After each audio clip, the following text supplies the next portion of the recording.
Learners, क्या आप chemistry में फुल मार्क्स हासिल करना चाहते हैं? तो ये वीडियो आपके लिए है। हम स्टार्ट कर चुके हैं 10th क्लास की chemistry chapter number 14। By the way, I am Kash, your virtual teacher, and welcome to my channel learn with ease. हम कॉन्सेप्ट डिस्कस करने के साथ साथ बुक से रीडिंग भी करते हैं। बुक से रीडिंग के दौरान लर्नर्स आपने पेंसिल और हाइलाइटर अपने पास रखना है ताकि हम शॉर्ट क्वेश्चंस को लिख सकें और इम्पोर्टेंट टेक्स्ट को हाईलाइट कर सकें। लर्नर्स, आज हम पढ़ेंगे मेल्टिंग, बॉइलिंग और condensation. Are you ready? So let's get started. Inter conversion of physical states. Physical states हमने पढ़ी थी मैटर की लर्नर्स। सॉलिड होती है, लिक्विड होती है और गैस होती है। ये तीनों जो फेजेस होती हैं लर्नर्स, ये इंटर कन्वर्जेबल होती हैं, यानी सॉलिड लिक्विड में कन्वर्ट हो जाएगा, लिक्विड सॉलिड में, इसी तरह लिक्विड गैस में और गैस लिक्विड में कन्वर्ट हो जाएगी। अब ये कैसे होते हैं, इनके पीछे की साइंस क्या है, तो आइए स्टार्ट करते हैं। The physical state of a solid substance can be changed by simple heating. हम एक सॉलिड की फिजिकल स्टेट को सिंपली हीट करके चेंज कर देंगे। कोई भी हमारे पास सॉलिड मौजूद है, उसको जब हम हीट करेंगे तो वो कन्वर्ट होना स्टार्ट हो जाएगा किसी भी लिक्विड में। Heat increases the kinetic energy of the particles and they start vibrating at higher frequency. अच्छा जी लर्नर्स, जब हम किसी सॉलिड को हीट करते हैं तो उसके पीछे की साइंस क्या है? प्रीवियस लेक्चर में हमने पढ़ा था जो सॉलिड्स होते हैं उनकी पैकिंग बहुत क्लोज होती है, यानी कि जो पार्टिकल्स होते हैं वो एक दूसरे के बहुत ज्यादा करीब होते हैं। करीब होने की वजह से इनके दरमियान इंटरमॉलिक्यूलर फोर्सेस बहुत ज्यादा स्ट्रॉन्ग होती हैं। अच्छा लर्नर्स, जो इंटरमॉलिक्यूलर फोर्सेस होती हैं इन्हें लर्नर्स हम कोहेसिव फोर्सेस भी बोलते हैं। अगर कहीं वर्ड आ जाए इंटरमॉलिक्यूलर फोर्सेस का या कोहेसिव फोर्सेस का, तो लर्नर्स ये एक ही फोर्स की बात हो रही है, इन दोनों में कोई डिफरेंस नहीं है। इंटरमॉलिक्यूलर फोर्सेस को ही कभी कोहेसिव फोर्सेस बोल दिया जाता है और कभी इंटरमॉलिक्यूलर फोर्सेस बोल दिया जाता है। तो लर्नर्स, जब किसी भी सॉलिड को हीट किया जाता है तो इसके जो ये पार्टिकल्स होते हैं इनकी वाइब्रेशनल मोशन बहुत ज्यादा तेज हो जाती है। ये बहुत ज्यादा तेजी के साथ वाइब्रेट करना स्टार्ट कर देते हैं। इनकी वाइब्रेशन इस हीट की वजह से जब तेज हो जाती है तो इनकी जो इंटरमॉलिक्यूलर फोर्सेस या कोहेसिव फोर्सेस होती हैं वो ओवरकम आ जाती हैं वाइब्रेशन से। मतलब वाइब्रेशन इतनी ज़्यादा तेज है कि ये अपनी मीन पोजीशन से हट जाते हैं। मीन पोजीशन क्या है? मीन पोजीशन लर्नर्स, ये एक सॉलिड का पार्टिकल है, ये फिक्स पोजीशन है, इसे मीन पोजीशन बोलेंगे। मीन पोजीशन से कभी थोड़ा सा ऊपर जाएगा, कभी थोड़ा सा नीचे जाएगा, कभी थोड़ा सा लेफ्ट जाएगा, कभी थोड़ा राइट जाएगा। आना इसने वापस इस मीन पोजीशन पे ही है, इसको बोलेंगे हम mean position. Got it? At a particular temperature, their vibrational motions become so fast that it overcomes the cohesive forces. एक खास टेम्परेचर पर पहुंच जाने के बाद ये वाइब्रेशनल मोशंस इतनी तेज हो जाती हैं कि जो पार्टिकल्स के दरमियान कोहेसिव फोर्सेस हैं, इंटरमॉलिक्यूलर फोर्सेस हैं, वो वीक पड़ जाती हैं और वाइब्रेशंस उन पे ओवरकम हो जाती है, जिसकी वजह से जो सॉलिड का स्ट्रक्चर है वो डीफॉर्म हो जाता है। As a result, the solid starts melting and this temperature is called the melting point. अच्छा जी, जब किसी भी सॉलिड को हम हीट करेंगे और उसके जो पार्टिकल्स हैं वो बहुत तेजी के साथ वाइब्रेट करेंगे और वाइब्रेशनल मोशन कोहेसिव फोर्सेस को ओवरकम कर देंगी, यानी वाइब्रेशनल मोशन इतनी तेज हो जाएंगी तो लर्नर्स उस पॉइंट पर कोई भी सॉलिड मेल्ट होना स्टार्ट हो जाएगा और वो टेम्परेचर जिस पर एक सॉलिड मेल्ट होना स्टार्ट हो जाता है उसे बोलते हैं मेल्टिंग पॉइंट। तो लर्नर्स, इस लाइन को आप कर लें हाईलाइट। ये पॉइंट जो है आपका एमसीक्यू भी बन सकता है और ये शॉर्ट क्वेश्चन भी बन सकता है। आप क्वेश्चन नोट कर लें, व्हाट इज मेल्टिंग। लर्नर्स, आप इसे अपनी बुक पर ही लिख लें। At the melting point, the particles of a solid not only lose their mean positions but the arrangement as well. The solid collapses and turns to a liquid. Learners, जब भी किसी solid को हम heat करेंगे और वो melt होना start करेगा तो इनकी जो मीन पोजीशंस हैं वो क्या हो जाएंगी, चेंज हो जाएंगी, क्योंकि हीट की वजह से वाइब्रेशन इतनी ज्यादा तेज हो जाती है कि इनकी कोहेसिव फोर्सेस, मतलब जो ये इतना टाइटली पैक्ड थे, इनके पार्टिकल्स के दरमियान फासला आना स्टार्ट हो जाता है। जब फासला आना स्टार्ट हो जाएगा तो इनके दरमियान जो ये फोर्सेस हैं, जिन्हें हम कोहेसिव फोर्सेस कहते हैं, ये वीक होना शुरू हो जाएंगी, जिसकी वजह से लर्नर्स इनके जो अरेंजमेंट है पार्टिकल्स की, वो भी खराब होना शुरू हो जाएगी और ये कोलैप्स कर जाएगा और ये लिक्विड में कन्वर्ट हो जाएगा। तो ये सॉलिड है और सॉलिड को जब हम हीट करेंगे तो ये कन्वर्ट हो जाएगा लिक्विड में। आपकी बुक में एक डायग्राम दिखाई गई है, फिगर 14.1। इसमें एक आइस क्यूब मेल्ट होना स्टार्ट हुआ है। अभी मुकम्मल मेल्ट नहीं हुआ, ये जस्ट मेल्ट होना स्टार्ट किया है। आप देख सकते हैं सॉलिड आइस भी मौजूद है और कुछ ड्रॉपलेट्स और पानी भी आप पिक्चर में देख सकते हैं। जिस पॉइंट पर ये मेल्टिंग स्टार्ट हुई है उसे बोलेंगे हम melting point. Heating a solid below its melting point increases its kinetic energy and temperature that weakens the forces of attraction between its particles. अब ये forces of attraction भी learners ये cohesive forces और intermolecular forces ही हैं। पता नहीं क्यों book लिखने वाले ने हर जगह फोर्स, सेम फोर्स को एक अलग नाम क्यों दिया है। ये थोड़ी सी बातें जो होती है ना, छोटी छोटी बातें, ये कंफ्यूज कर सकती हैं, लेकिन आपने कंफ्यूज नहीं होना क्योंकि आप मुझसे पढ़ रहे हैं। Force of attraction, intermolecular forces और कोहेसिव फोर्सेस एक ही फोर्स के अलग अलग नाम हैं। Got it?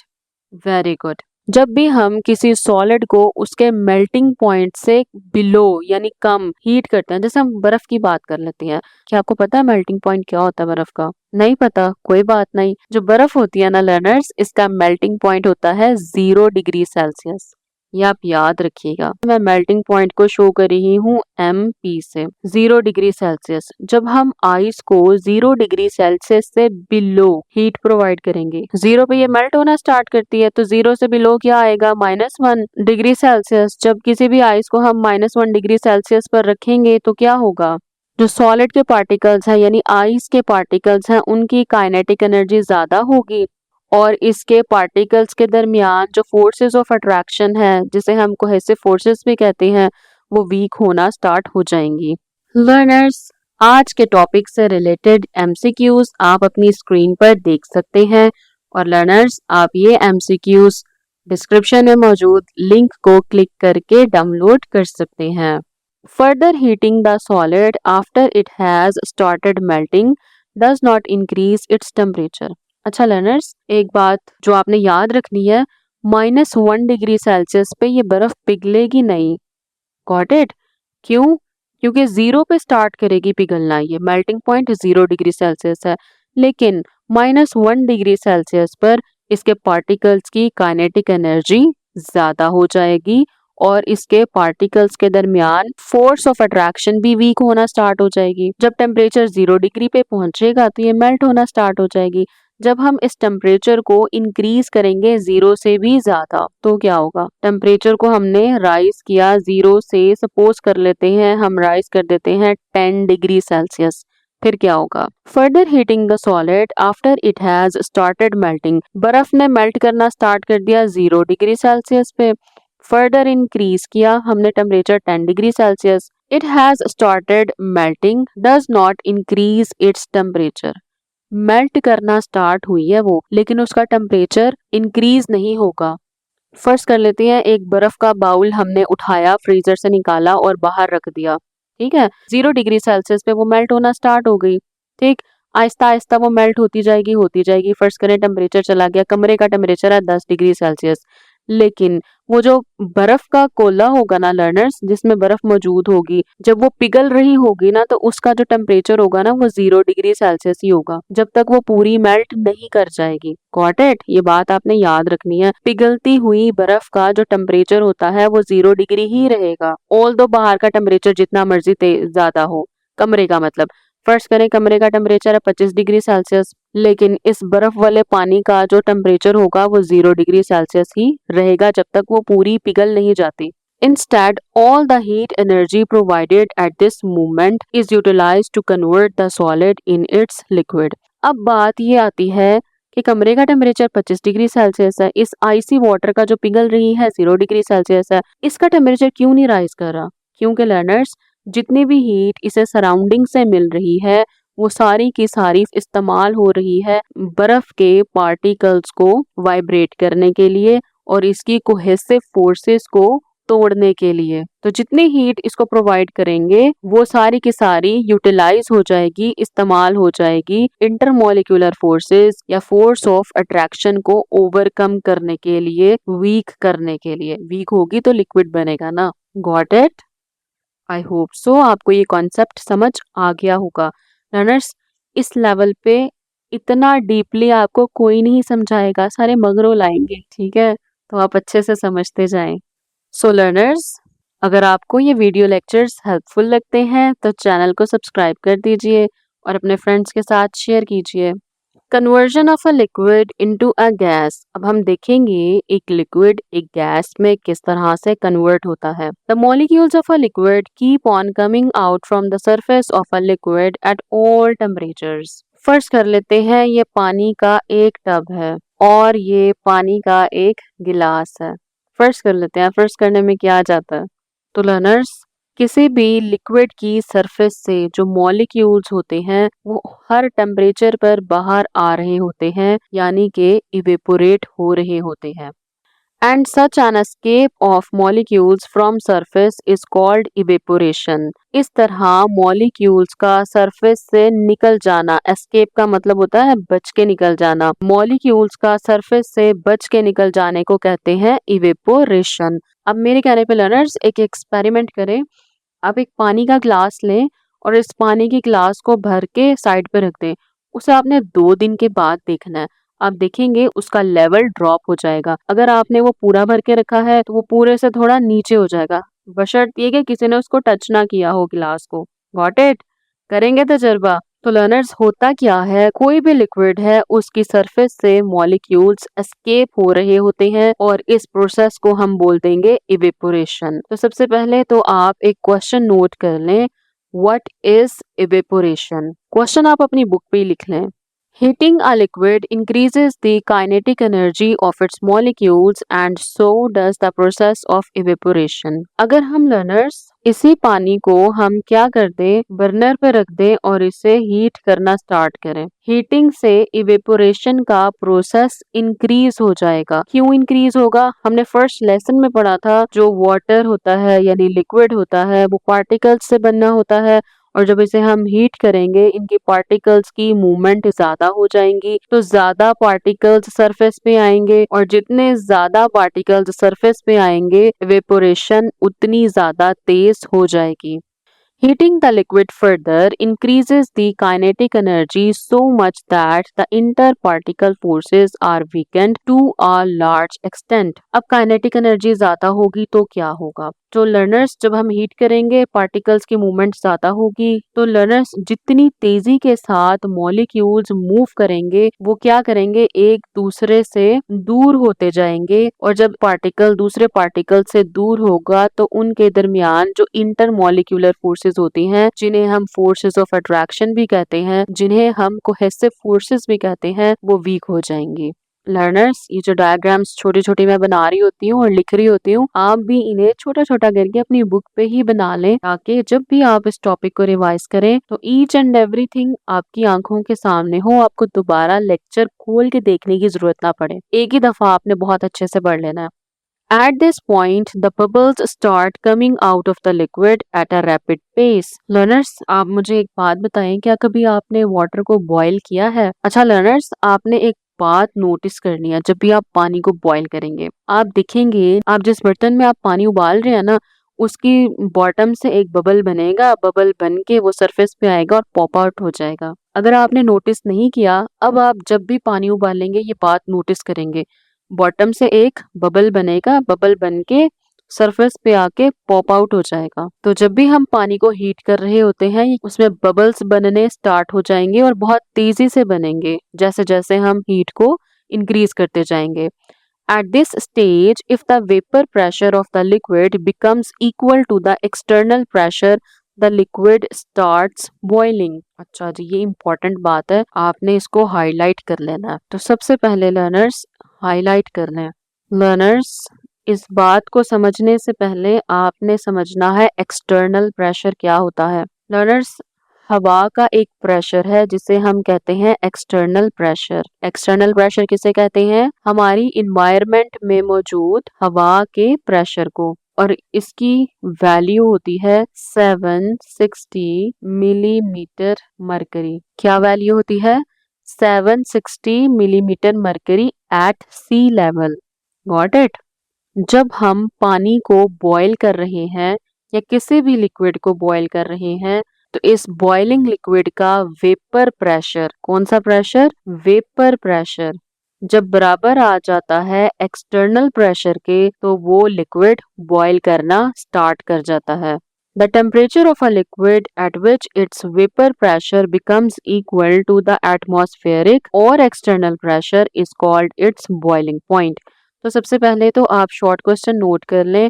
What is boiling point? At the boiling point, the heat provided to the liquid is used to convert it into gaseous form, and during this, its temperature remains constant. किसी भी liquid का जो boiling point होता है, उस point पर जो heat provide हो रही होती है लिक्विड को, वो सारी की सारी हीट यूटिलाइज हो जाती है उस लिक्विड को गैस में कन्वर्ट करने के लिए। और उस दौरान लर्नर्स टेम्परेचर कांस्टेंट रहता है। जैसे कि अगर हम बात करें वाटर की, तो कौन स्टूडेंट मुझे बताएगा वाटर का बॉइलिंग पॉइंट क्या होता है? वाटर का बॉइलिंग पॉइंट 100 डिग्री सेल्सियस होता है। जब ये 100 डिग्री सेल्सियस रीच हो जाता है, इससे ज्यादा टेम्परेचर इंक्रीज नहीं हो सकता। ये टेम्परेचर कांस्टेंट रहेगा। आप चाहे पानी को 2 घंटे उबालें, 3 घंटे उबालें, आप जितने टाइम के बाद भी टेम्परेचर नोट करेंगे, टेम्परेचर 100 डिग्री सेल्सियस ही रहेगा। क्यों रहेगा लर्नर्स? रीजन भी है क्यों रहेगा, हम पढ़ते हैं क्यों रहेगा। In other words, the heat provided is used only to break the forces of attraction between its particles. साथ ही आपकी बुक ने क्यों का जवाब भी दे दिया है। टेम्परेचर 100 डिग्री सेल्सियस इसलिए रहेगा क्योंकि ये तमाम की तमाम जो मजीद हीट उसको मिल रही है, वो सारी की सारी हीट इस्तेमाल होगी फोर्सेस ऑफ अट्रैक्शन को तोड़ने के लिए। नेक्स्ट लर्नर्स, हम पढ़ेंगे conversion of gas into liquid, condensation. When a gas is cooled, जब किसी गैस को ठंडा किया जाता है, the kinetic energy of its molecules decreases. Gas के मॉलिक्यूल्स की काइनेटिक एनर्जी कम हो जाएगी। सपोज इस कंटेनर में हमारे पास गैस के पार्टिकल्स मौजूद हैं। फर्स्ट कर लेते हैं, पहले टेम्परेचर है 25 डिग्री सेल्सियस। 25 डिग्री सेल्सियस से टेम्परेचर हम चेंज कर देते हैं 0 degree Celsius. Suppose 25 degree Celsius का फर्क आ गया? बिल्कुल आ गया।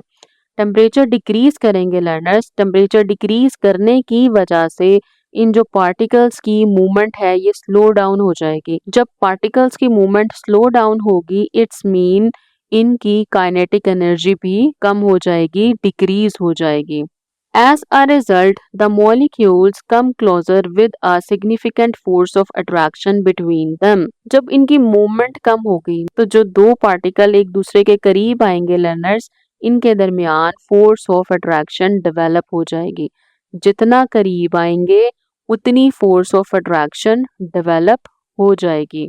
At a suitable lower temperature, the increased attraction bring the molecules so close that they are changed into a liquid form. वो suitable temperature learners जिस पर इन particles के दरमियान forces of attraction इतनी ज़्यादा हो जाती हैं कि वो liquid में change हो जाते हैं। This is called condensation. इस process को हम बोलेंगे condensation। कि टेम्परेचर लो होने की वजह से पार्टिकल्स एक दूसरे के इतना करीब आ जाते हैं कि इनकी फोर्स ऑफ अट्रैक्शन इस कदर हद तक डेवलप हो जाती है कि वो लिक्विफाई हो जाते हैं, यानी कि लिक्विड में कन्वर्ट हो जाते हैं। इस प्रोसेस को हम बोलेंगे condensation. During this transition the temperature of the gas remains constant until all the gas is changed into its liquid.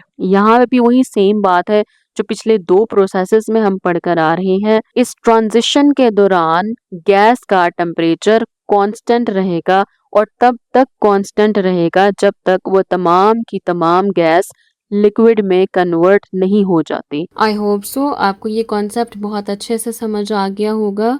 So learners, next lesson में हम पढ़ेंगे heating and cooling curves. Stay connected with us. Good luck everyone.